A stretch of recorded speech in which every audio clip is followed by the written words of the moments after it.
ಇವತ್ತು ನಮ್ಮ Bengaluru Bulls ಗೂಳಿಗಳಿಗೆ zero competition ಮಗ, ಶೂನ್ಯ ಕಾಂಪಿಟೇಷನ್ ಅಂತ ನನಗಂತೂ ಅನ್ನಿಸ್ತದೆ ಇವತ್ತಿನ ಮ್ಯಾಚಲ್ಲಿ ಮಾತ್ರ. ಬಟ್ ಇವತ್ತಿನ ಮ್ಯಾಚಲ್ಲಿ ನಿಮಗೆಲ್ಲ ಏನೇನು ಇಷ್ಟ ಆಯಿತು ಅಂತ ಕಾಮೆಂಟ್ ಮಾಡಿ. ಬಟ್ ನನಗಂತೂ ಒಂದು ಇಷ್ಟ ಆಯಿತು, ಬಿ ಸಿ ರಮೇಶ್ರದ್ದು ಒಂದು ಡೈಲಾಗು ಸತ್ಯಪ್ಪ ಮಟ್ಟಿಗೆ ಹೇಳಿದ್ದು, ಹೋಗಿ ಗುದ್ದು ಗುದ್ದು ಅಂತ ಹೇಳ್ತಾಯಿದ್ರು. ಅದಂತೂ ಸಕ್ಕತ್ತಾಗಿ ಆಯಿತು. ಬಟ್ ದೇವಾಂಗದಲ್ಲೆಲ್ಲ ಆಡಿಸ್ಬೇಕಾಗಿತ್ತು ಇವತ್ತಿನ ಮ್ಯಾಚಲ್ಲಿ ಬೆಂಗಾಲ್ ವಾರಿಯರ್ಸ್ಗೆ. ಬಿಕಾಸ್ ಬೆಂಗಳೂರು ಬುಲ್ಸ್ ಅವ್ರಿಗೆ ಇನ್ನೂ ಒಂದು ಎಕ್ಸ್ಪೀರಿಯನ್ಸ್ ಸಿಗ್ತಾ ಇತ್ತು. ಬಿಕಾಸ್ ಬೆಂಗಳೂರು ಬುಲ್ಸ್ ಇವಾಗ ಕ್ವಾಲಿಫೈ ಆಗಿದ್ದಾರೆ ಟಾಪ್ 8 ಮತ್ತು ಟಾಪ್ 4 ಎಲ್ಲಿ ಫಿನಿಶ್ ಮಾಡ್ತಾರೆ ಅಂತ ನಾವು ಕಾದು ನೋಡಬೇಕಾಗಿದೆ. ಯಾಕಂತ ಹೇಳಿದ್ರೆ ಇನ್ನು ಮ್ಯಾಚಸ್ ಕೂಡ ನಡೀತಾ ಇದೆ. ಯು ಮುಂಬೈ ಕೂಡ ಚಾನ್ಸ್ ಇದೆ, ಆ್ಯಂಡ್ ತೆಲುಗು ಟೈಟನ್ಸ್ಗೂ ಕೂಡ ಚಾನ್ಸ್ ಇದೆ. ನಮ್ಮ ಬೆಂಗಳೂರು ಬುಲ್ಸ್ ಇವಾಗ 3rd ಪೊಸಿಷನಲ್ಲಿ ಇದ್ದಾರೆ. ಸೊ ಇಲ್ಲಿಂದ ಎಲ್ಲಿಗೆ ಹೋಗ್ತಾರೆ ನೋಡಬೇಕು. ಬಟ್ ಇವತ್ತಿನ ಮ್ಯಾಚು ನಮ್ಮ ಬೆಂಗಳೂರು ಬುಲ್ಸ್ ಅವರು ಬೆಂಗಾಲ್ ವಾರಿಯರ್ಸ್ ಅವರಿಗೆ ಬೆಂಕಿ ಹಚ್ಚಿ ಕಳಿಸಿರೋದು. 30 ಪಾಯಿಂಟ್ ಲೀಡ್ಗಳಿಂದ ಬೆಂಗಳೂರು ಬುಲ್ಸ್ ಅವರು ಜಯಬೇರಿನ ಎತ್ತಿರೋದು. But zero competition. ನನಗಂತೂ ಸ್ವಲ್ಪ ಬೋರ್ ಆಗ್ತಾಯಿತ್ತು ಇವತ್ತಿನ ಮ್ಯಾಚ್ ನೋಡೋದಕ್ಕೆ. ಬಟ್ ದೇವಾಂಗ್ ದಲ್ಲರ್ ಫೋಟೋ ಅಂತೀನಿ, ಅವ್ರನ್ನೇ ಕೂಡ ತೋರಿಸ್ತಾ ಇದ್ರು ಕ್ಯಾಮ್ರಾದಲ್ಲಿ. ಯಾಕಂತ ಹೇಳಿದ್ರೆ ಅವ್ರನ್ನ ಮಿಸ್ ಮಾಡ್ಕೋತಾರೆ ಅಂತ. ಬಟ್ ನನಗಂತೂ ಬೇಜಾರಾಯ್ತು ಮಗ ದೇವಾಂಗ್ ದಲ್ಲರ್ನ ಕೂರಿಸಿದ್ದು. ಯಾಕಂತ ಹೇಳಿದ್ರೆ ಅವ್ರಿಗೆ ಇನ್ನೊಂದು 30 ಪಾಯಿಂಟನ್ನು ತೊಗೊಂಡಿದ್ದೆ. ಅದೊಂದು ಮೈಲ್ ಸ್ಟೋನ್ನ ದಾಟ್ತಾ ಇದ್ರು. ಆ್ಯಕ್ಚುಲಿ 300 ರೇಟ್ ಪಾಯಿಂಟ್ ಆಗ್ಬಿಡೋದು ಒಂದೇ ಒಂದು ಸೀಸನಿಂದ. ಸೊ ಅದೊಂದು ದಾಖಲೆ ಕೂಡ ಆಗ್ತಾಯಿತ್ತು. ಬಟ್ ಅವ್ರನ್ನ ಕೂರಿಸಿದ್ದು ನನಗೇನೋ ಬೇಜಾರೇ ಆಯಿತು. ಬಟ್ ಬೆಂಗಳೂರು ಬುಲ್ಸ್ ಅವ್ರಿಗೆ ಇದು ಅಡ್ವಾಂಟೇಜೇ ಆಯಿತು, ಇಲ್ಲ ಅಂತಲ್ಲ. ಬಟ್ ಅವ್ರ ಕಡೆಯಿಂದ ಯೋಚನೆ ಮಾಡೋದಾದರೆ ಸ್ವಲ್ಪ ಏನೋ ಇಂಜುರಿ ಅಂತಲೂ ಕೂಡ ಹೇಳ್ತಾರೆ ಅವ್ರ ಬಗ್ಗೆ, ಇಂಜುರಿ ಆಗಿದೆ ಬ್ರೋಗಿಂಗ್ ಅಂತ. ಬಟ್ ಒಳಗಡೆ ಏನು ನಡೆದಿದೆ ಯಾರಿಗೆ ಗೊತ್ತು. ಓಕೆ, ನಮ್ಮ ಬೆಂಗಳೂರು ಬುಲ್ಸ್ ಬಾಯ್ಸ್ ಇವತ್ತು ಫುಲ್ ಡಾಮಿನೇಟ್ ಮಾಡಿದ್ದು ಬೆಂಗಾಲ್ ವಾರಿಯರ್ಸ್ ವಿರುದ್ಧ. ಫಸ್ಟ್ ಹಾಫಲ್ಲೇ 2 ಸಲ ಆಲ್ಔಟ್ನ ಮಾಡ್ತಾರೆ ಅವ್ರನ್ನ, ಮತ್ತು ಸೆಕೆಂಡ್ ಹಾಫಲ್ಲಿ ಕೂಡ ಒಂದು ಸಲ ಆಲ್ಔಟ್ ಮಾಡ್ತಾರೆ. ಆ್ಯಂಡ್ ಬೆಂಗಳೂರು ಬುಲ್ಸರು ಫಸ್ಟ್ ಹಾಫಲ್ಲಿ ತುಂಬ ಡಾಮಿನೇಟ್ ಮಾಡಿರ್ತಾರೆ. ಆಮೇಲೆ ಬಿ ಸಿ ರಮೇಶ್ ಕೂಡ ಅಲಿರಿಜಾ ಮಿರ್ಜಾನ್ಗೆ ಬೈತಾ ಇರ್ತಾರೆ, ಯಾಕೆ ಗುರು ಹೋಗ್ಬಿಟ್ಟು ತಗ್ಲಾಕೋತೆ. ಆ್ಯಕ್ಚುಲಿ ಅಲಿರಿಜಾ ಮಿರ್ಜಾನ್ ಅವರು 3 ಸಲ ಟ್ಯಾಕಲ್ ಆಗಿಬಿಡ್ತಾರೆ. ಆ ಟ್ರಿಕ್ಕು ಟ್ಯಾಕಲ್ ಆಗಿ ಬಿ ಸಿ ರಮೇಶ್ ಹತ್ರ ಹೋಗ್ತಾರೆ. ಯಾಕೆ ಗುರು ನೀನು ಹೋಗ್ಬಿಟ್ಟು ಟ್ಯಾಕಲ್ ಆಗ್ತೀಯ, ಆರಾಮಾಗಿರು, ನಾವು ತುಂಬ ಲೀಡಲ್ಲಿದ್ದೀವಿ, ಬಹುತ್ ಲೀಡೇ, ಆರಾಮಾಗಿರು ಅಂತ ಹೇಳ್ತಾರೆ ಆ್ಯಕ್ಚುಲಿ.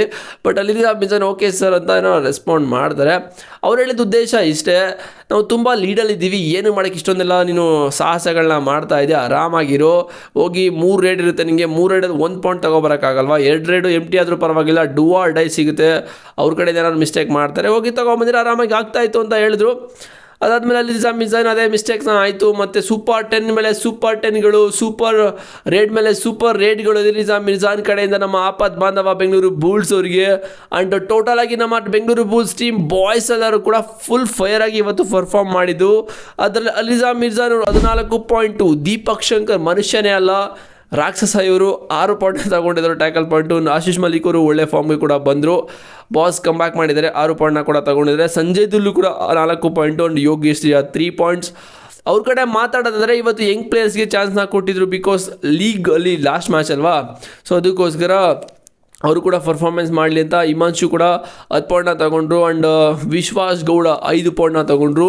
ತಮಿಳ್ ತಲವಾಸ್ ವಿರುದ್ಧ ವಿಶ್ವಾಸ್ ಗೌಡ 19 ಪಾಯಿಂಟ್ನ ತಗೊಂಡಿದ್ರು, ಫುಲ್ ಫೈರ್ ಮಾಡಿದರು. ಬಟ್ ಇವತ್ತು ನಮ್ಮ ಗೂಳಿಗಳ ಮುಂದೆ ಇವೆಲ್ಲ ನಡೀಲೇ ಇಲ್ಲ. ನಮ್ಮ ಕನ್ನಡಿಗನ ಆಟ ಸ್ವಲ್ಪ ಬ್ರೇಕ್ ಮಾಡಿದ್ರು. ವಿಶ್ವಾಸ್ ಗೌಡ ಅವ್ರನ್ನ 6 ಪಾಯಿಂಟ್ನ ಕೊಟ್ಟಿದ್ದವರಿಗೆ. ಓಕೆ, ಇದು Bengaluru Bulls versus Bengal warriors ಕತೆ. ಆದರೆ ಇವಾಗ ಇನ್ನೊಂದು ಕತೆ ಸ್ಟಾರ್ಟ್ ಆಗ್ತದೆ, ಪಾಯಿಂಟ್ಸ್ ಟೇಬಲು. ಈ ಒಂದು ಸೀಸನ್ ನಾವು ಟಾಪ್ 4ಗೆ ಫಿನಿಷ್ ಮಾಡಬೇಕು ಅಂತ ಯೋಚನೆ ಮಾಡ್ತಾ ಇರೋದು. ಅದರಲ್ಲಿ ಬೆಂಗಳೂರು ಬುಲ್ಸರು ಒಂದು ಸ್ಟೆಪ್ನ ಹತ್ತಿದ್ದಾರೆ, ಇನ್ನೊಂದೇ ಒಂದು ಸ್ಟೆಪ್ ಇರೋದು ಅದ್ರ ಗುಜರಾತ್ ಜಾಯಿಂಟ್ಸ್ ವಿರುದ್ಧ. ಮಗ ಆ ಒಂದು ಮ್ಯಾಚ್ನಾದರೂ ಗೆದ್ದುಬಿಟ್ರೆ ಟಾಪ್ 4 ಪಕ್ಕಾ ಫಿಕ್ಸ್ ಆಗುತ್ತೆ. ಬೆಂಗಳೂರು ಬುಲ್ಸಿಗೆ ಕಾಂಪಿಟೇಷನ್ ಕೊಡ್ತಾ ಇರೋದು U Mumbai and Telugu Titans ಅವರು. ಇವರಿಬ್ಬರು ಒಂದು ಮ್ಯಾಚನ್ನು ಸೋತ್ಬೇಕು, ಇಲ್ಲ ಅಂತ ಹೇಳಿದ್ರೆ ಬೆಂಗಳೂರು ಬುಲ್ಸರು. ಇವರಿಬ್ಬರು ಗೆದ್ದರೂ ಕೂಡ ಬೆಂಗಳೂರು ಬುಲ್ಸರು ಗುಜರಾತ್ ಜಾಯಿಂಟ್ಸ್ ವಿರುದ್ಧ ಗೆದ್ದುಬಿಟ್ರೆ ಸಾಕು. ಬಿಕಾಸ್ ನಮ್ಮ ಬೆಂಗಳೂರು ಬುಲ್ಸವ್ರದ್ದು ಸ್ಕೋರ್ ಡಿಫರೆನ್ಸ್ ಅಂತೂ ತುಂಬ ಮೇಲಿದೆ. ಅದಕ್ಕೋಸ್ಕರ ಸೊ ನೋಡೋದ ಏನಾಗುತ್ತೆ ಅಂತ. ಬೆಂಗಳೂರು ಬುಲ್ಸರು ಗುಜರಾತ್ ಜಾಯಿಂಟ್ಸ್ ವಿರುದ್ಧ ಏನು ಮಾಡ್ತಾರೆ ನೆಕ್ಸ್ಟ್ ಮ್ಯಾಚು, ಅದನ್ನು ಕಾದು ನೋಡಬೇಕಾಗಿದೆ. ಇಲ್ಲ ಅಂತ ಹೇಳಿದ್ರೆ ಇವರಿಬ್ಬರಿದ್ದಾರೆ, ಅವರು ಕೂಡ ಸೋಲ್ಬೇಕು. ಸೊ ಇವತ್ತು ನಿಮ್ಗೆ ಏನು ಇಷ್ಟ ಆಯಿತು ಬೆಂಗಳೂರು ಬುಲ್ಸ್ ಕಡೆಯಿಂದ ಅಂತ ಕಾಮೆಂಟ್ ಮಾಡಿ. ಬಟ್ ಬೆಂಗಳೂರು ಬುಲ್ಸ್ ಎಲ್ಲ ಅಭಿಮಾನಿಗಳು ಫುಲ್ ಖುಷಿ ಆಗಿಬಿಟ್ಟಿರ್ತಾರೆ. ಲಾಸ್ಟ್ ಸೀಸನ್ ನಾವು ಪಾಯಿಂಟ್ಸ್ ಟೇಬಲ್ಲಿ ಕಚ್ಕೊಂಡು ಬಾಟಮಲ್ಲಿ ಇದ್ದಿದ್ದು 12th ಪೊಸಿಷನಲ್ಲಿ. ಬಟ್ ಈ ಒಂದು ಸೀಸನ್ನು 4ಗೆ ಬಂದಿದ್ದೀವಿ, 3ಗೆ ಬಂದಿದ್ದೀವಿ ಅಂತ ಹೇಳಿದ್ರೆ ಅದು ಲೀಗ್ ಕೊನೆ ಮ್ಯಾಚಸ್ಗಳೆಲ್ಲ ನಾವು ಟಾಪ್ 3ಅಲ್ಲಿ ಫಿನಿಷ್ ಮಾಡ್ತಾಯಿದ್ದೇವೆ ಅಂತ ಹೇಳಿದ್ರೆ ನಮಗೊಂದು ಪ್ರೌಡ್ ಫೀಲಿಂಗ್ ಇದ್ದೇ ಇರುತ್ತೆ. ನಮ್ಮ ಬಿ ಸಿ ರಮೇಶ್ ಅವರು ನಮ್ಮ ಪ್ರೌಡ್ ಮಾಡಿದರೆ ಇಟ್ಸ್ ಓಕೆ. ನೋಡೋದ ಏನಾಗುತ್ತೆ. ಇನ್ನು ಮ್ಯಾಚಸ್ಗಳು ತುಂಬ ಇದೆ. ಆ್ಯಕ್ಚುಲಿ ಬೆಂಗಳೂರು ಬುಲ್ಸರು ಟಾಪ್ 4ಅಲ್ಲಿ ಫಿನಿಷ್ ಮಾಡಬೇಕು ಅಂತ ನಾನಂತೂ ದೇವರಲ್ಲಿ ಕೇಳ್ಕೊತೀರಿ. ನೀವು ಕೂಡ ಕೇಳ್ಕೊಂಡಿದ್ರೆ ಕಾಮೆಂಟ್ ಮಾಡಿ ಯಾವ ಥರ ಕೇಳ್ಕೊತೀರಾ ಅಂತ. ನನಗೆ ಸಬ್ಸ್ಕ್ರೈಬ್ ಮಾಡಿಲ್ಲ ಅಂದರೆ ಮಾಡ್ಕೊಳ್ಳಿ ಗಾಯ್ಸ್. ಆಗಿದ್ರೆ ಸಿಗ್ತೀನಿ ನೆಕ್ಸ್ಟ್ ವೀಡಿಯೋದಲ್ಲಿ. ಇನ್ನೂ ಒಂದು ಅಪ್ಡೇಟ್ ಇದೆ, ಚಾನಲ್ಗೆ ಸಬ್ಸ್ಕ್ರೈಬ್ ಮಾಡಿಲ್ಲ ಅಂದರೆ ಮಾಡ್ಕೊಳ್ಳಿ. ಡಿಸ್ಕ್ರಿಪ್ಷನಲ್ಲಿ ಟೆಲಿಗ್ರಾಮ್ ಲಿಂಕ್ ಇದೆ, ಹೋಗಿ ಜಾಯ್ನ್ ಆದರೆ ನಿಮಗೆ 3 ಅಪ್ಡೇಟ್ ಸಿಗ್ತಾ ಇರುತ್ತೆ. ಇಷ್ಟೇ ಇವತ್ತಿನ ಕತೆ. ಸಿಗ್ತೀನಿ ಆಗಿದ್ರೆ ನೆಕ್ಸ್ಟ್ ವೀಡಿಯೋದಲ್ಲಿ ಬಾಯ್ಸ್. C you.